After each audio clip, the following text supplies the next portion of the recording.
of you. I'm again Dr. Prashna Samadar. Today I'll be delivering the topic of immigration law on travel document and relevance of passport in immigration.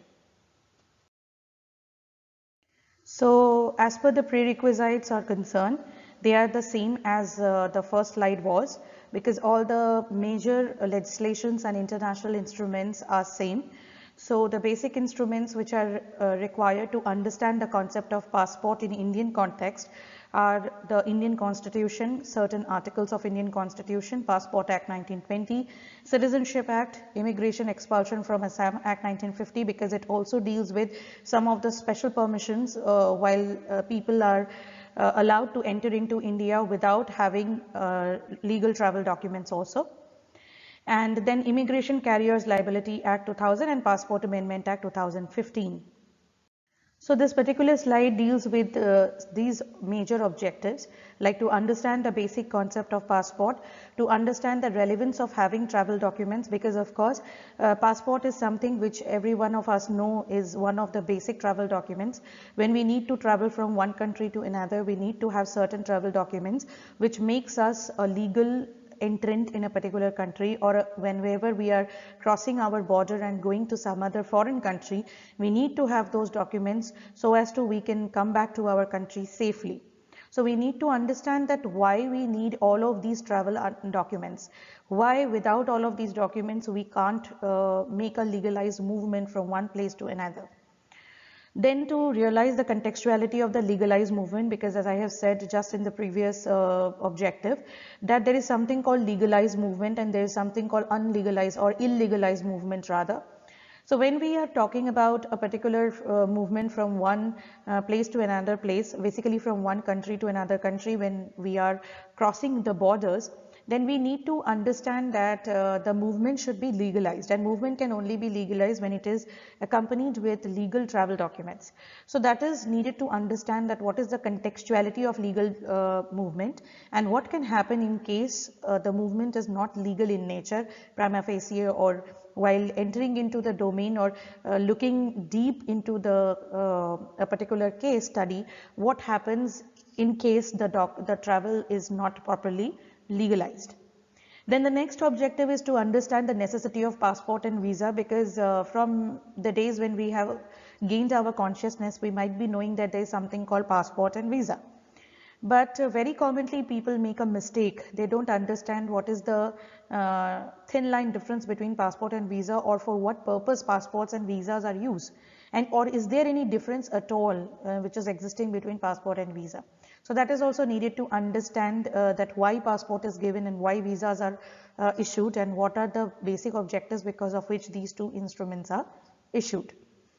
Then the next is to understand the positionality of passport in Indian legislation. Of course, we are dealing with India at the end. So we need to understand that how India has interpreted the concept of passport, how many types of passports India allow, or whether at all they have a single passport, or they have multiple passport for multiple purposes, or what kind of visas they have, on what is the legislation or what are those laws. Is there any a single law, or there are multiple laws which is dealing with passport or aspects of it. So that is this objective is dealing with. And lastly, to understand the reference of passport in various related legislations. Of course, as I said that India is having a distinctive legislation called the Passport Act. But except that particular act, is there any other amendment? Is there any other legislation? Is there any other regulation? Any other notification where passport has been dealt with, where passport has been given impetus? So on what context, or how the concept of passport or the relevance of passport has taken place in the Indian legislation? What is the developmental chronology of that? So that is has been dealt in this particular objective. So firstly, to go with the definition of travel document, the first definition is a generic definition: an identity document issued by a government or international treaty organization to facilitate the movement of individuals or small groups of persons across international boundaries, such as passport. So basically we need to understand primarily that why travel document is required. Now, this is very common phenomenon that a person will not be expected to be stagnant at one place in one country for his entire life.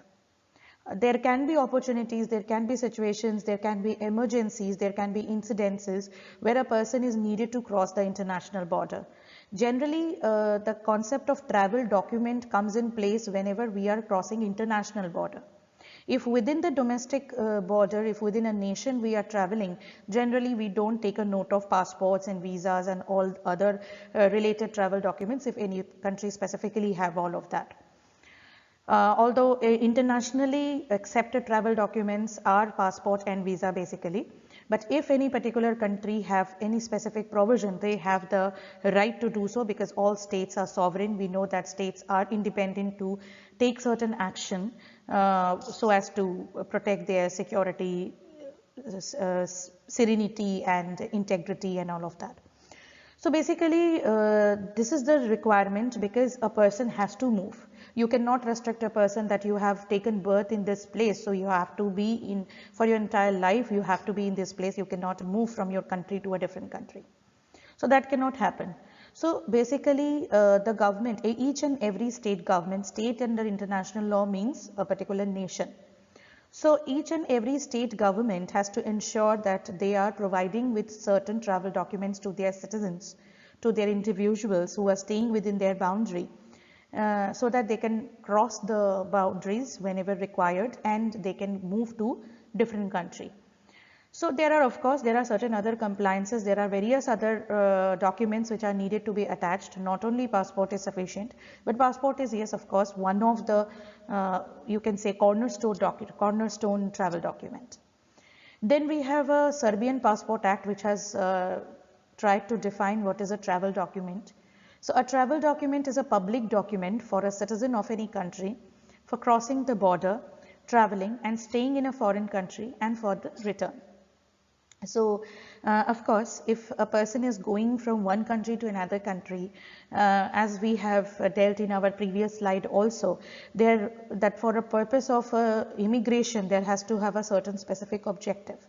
Now, when the objective is getting fulfilled, if it is not permanent relocation, rather than if it is other than permanent relocation, then in that case, once the subject is getting fulfilled, then the person has to get back to their own place of stay or origin.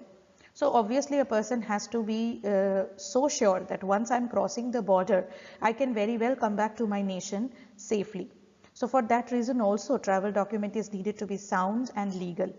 Okay, so that is one aspect of one very important aspect of travel document which has been highlighted by Serbian Passport Act.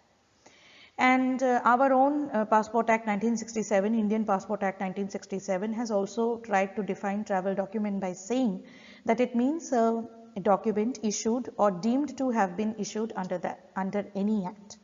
Under any act means to say under any act which is dealing with this subject matter. That is needless to say. So basically it is any document. It has not said that only passport can be a document. In future it can very well happen that passport no longer remains a travel document and in place of passport some other document takes its place.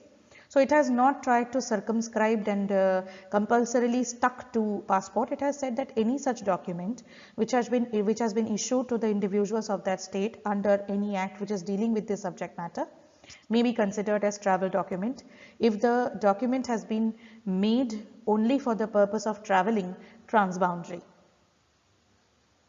So although in my earlier slides I have already delved in a bird's eye view regarding the concept of legalized movement, but here I have tried to define the concept of legalized movement, although I couldn't find a very comprehensive definition of legalized movement in any of the sources I have researched.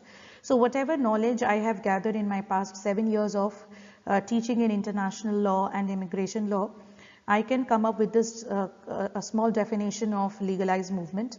So as per my understanding, it is a sort of human movement from one place to another with a specific purpose which is prima facie seems to be a legal purpose with requisite travel document required by the concerned nations where the traveling is being targeted from the place of habitual stay. So here if you break down the definition, there are many components which is coming. First of all, it has to be a human movement. Of course, we know that until now, animals also have rights, but they don't require travel documents. They don't require passport, they don't require visa. There are certain documents which are required if you are traveling with a pet, but that is not exactly what a human Homo sapien requires. So that is, first thing is human movement, that it has to be a human movement. Then for a specific purpose, which is prima facie seems to be a legal purpose. Why it has been written, there is a very profound objective behind writing this particular statement, because the concept of legality of a particular subject is very volatile. It's not that something which is not legal in India will not be legal in some other country, and something which is not legal in that country is also illegal in India. So that is not the case. So it is very well understood that law is something which is very versatile. So, but there are certain things which are prima facie illegal, like robbery, like murder, like rape, like sexual harassment. These are all illegal activities, or like trafficking, whether it's human trafficking or it's animal trafficking or drug trafficking, any sort of trafficking. There are most of the nations around the globe consider these kind of activities as illegal activities. So that's why it is written prima facie seems to be legal purpose. So the purpose should not be attached with any sort of illegality which seems to be prima facie illegal. That should not be the basic objective of movement. With requisite travel document, of course, if the travel has to be legal, it has to be backed up with proper travel documents which are legally sanctioned by the authorities. There has to be no faking. There should not be any fraud or misrepresentation by the concerned nations where the traveling is being targeted from the place of habitual stay. As I have said in the previous slide also, that although passport and visas are some of the universal travel documents which has attained the place of universal document as universal travel documents, but at the same time, states are independent to take decisions that any time they can change their travel document, or the nature of the travel document may change, or the documentation or the way it has been drafted may change.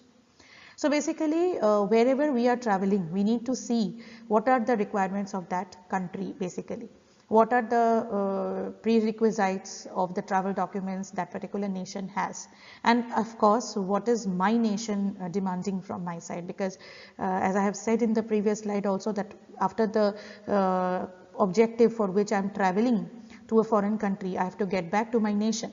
So in that during that time also I need to clear my immigration. So if I am not sound in my document while returning, so my own country may also stop or may create some problems. So as to avoid any such kind of issues, we need to see that to which country I am going and to which country I am residing, and the country I am residing, what are the requirements of that particular country also. So these are the basic tenets of legalized movement. So traveling with a valid travel document, motive with the related travel document of the movement. Why we are moving? We are moving just for being a tourist, or for education purpose, or for marital purpose, or after getting a job, or for going for higher studies. So the motive must be very clear, and obviously, as I have said earlier, it should not be illegal prima facie. Then the time period for which the travel document is valid. That is also a very, very important aspect, and why it is important, that would be understood in the later slides. But as of now, it is very important to understand that time period for which the visa is allowed is very important, because if you are overstaying the visa, then in most of the cases you turn to become an illegal immigrant, which in India also, if you overstay the visa for the time period for which your visa has been allowed, if you are coming here, then you can be termed as an illegal immigrant, and then very unlikely procedure may happen on you. So that should be avoided.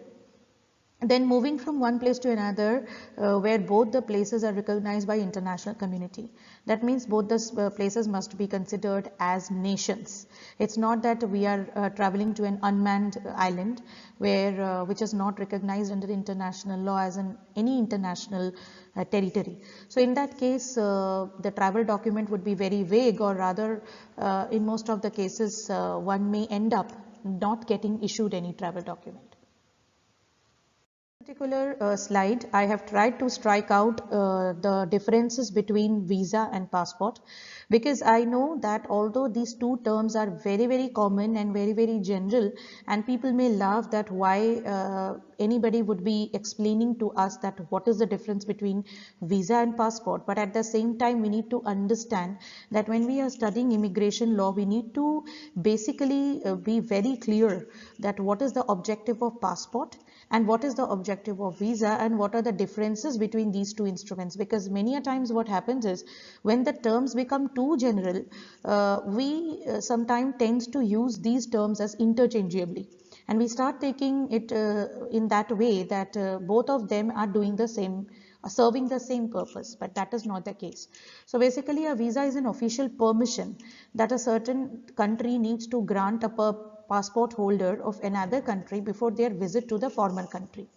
A visa is a temporary authorization for a passport holder to travel to a country other than the one he or she holds a passport of. So basically, okay, let me complete the visa definition also. A passport definition is generally a legal document issued by a country to their citizen for the purpose of allowing them to travel across the boundaries after scrutinizing some requirements as the concerned authority deems fit. So basically, suppose I am an Indian. When I have become a major and there are certain other criteria which is needed to be fulfilled if I have to apply for a passport, Indian passport. So now suppose I have applied for an Indian passport, and then I am in need of going to some other country. So when I am, suppose I want to go to US. So I need to go to the US embassy, and I need to take their permission that whether they will be allowing me to their country or not. So in spite of the fact that I have been issued an Indian passport from the Indian government, that is their permission to me, that I as an Indian citizen can go outside the country and can come back when my objective for going outside is fulfilled. But at the same time, the country to which I am traveling also need to sanction me the permission that they are allowing me to enter into their state. So that permission is visa. And so in the visa, the entire purpose becomes very specific, because there are various categories of visa like tourist visa, student visa, working visa. So there it becomes very clear that the purpose for which you are going to that particular country. So this is the basic difference between visa and passport. It does not mean that if you have visa, impromptu you get the authority to travel into the country. You need to, if you have passport, you impromptu get the authority to travel into the foreign country. And without passport, you can never get visa. So passport without visa is possible, because in that case if you have a passport, you are not traveling anywhere, you don't require any visa. But visa without passport is not possible, because if you are traveling anywhere, then only you require visa. And of course if you require visa, that means you need to have passport to travel into a foreign country. So there are certain basic differences which I have highlighted here and which I have already explained also. So that is the all which I have covered in this slide. Now, as I have said earlier also, because we are in India, we need to understand the Indian context of passport and the rules and regulation acts and other legal instruments which deals with passport. So the British Indian passport was the basic first passport when we were colonized. So we were British Indians. So the kind of passport, the travel document which used to be issued to us by the Queen was British Indian passport. Then in 1920 we had legislation which was basically solely dedicated for Indian citizens. Obviously even at that time also we were British Indians, but for the purpose of India and for the purpose of Indians exclusively, this particular act was passed, and that legislation was named as Passport Entry into India Act 1920. But here chiefly immigration was dealt, emigration was not taken a part of it. So only people who are entering into India from some other country, they were covered under this act. Then we had Indian passport rules, because with every act there is an analogous rule which describes the requirements of certain travel documents or some other documents which are enclosed in definition of act. Then we had passport entry into India rules 1950. The main passport act 1920 got amended. In 1950 some of the new inclusions were made. And then the first passport act after independence, post independence, was Passport Act 1967. Then we had the rules, analogous rules of 1980. And then we have the amendment with regard to passport, because here we are dealing with immigration. We are not dealing with emigration. So here I have not included those legislation which deals with emigration in India. I have only included those legislation which deals exclusively with immigration in India. So then one of the recent amendment which has been made in this particular case of legislation was the 2000 amendment. But even in Passport Act there are been many later amendments which have taken place. So in the course of study obviously it will be clear to all of us. So as I said in the previous slide that 1920 Passport Act was one of its own kind, first time Passport Act, which was dedicated for Indian perspective. So it was a British India passport. It used to issue travel documents to those who were subjects of British governed in India by birth or by naturalization. Both were the kind of the citizenship which were allowed under British India. And if they want to, if they are going to Britain and if they are going to United Kingdom or any other country and they need to come back, so how they will be doing all this kind of traveling.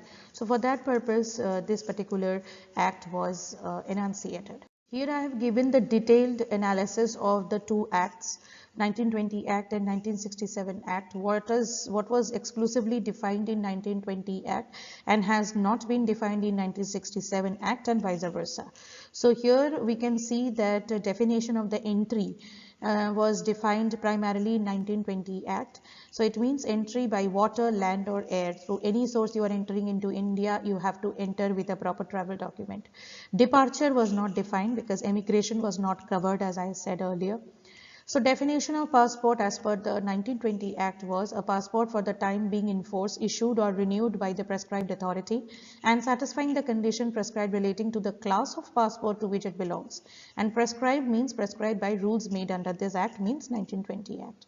However, the 1967 Act has taken the effort to define departure, because departure, although prima facie seems to be a part of emigration, but we cannot sever these two concepts completely.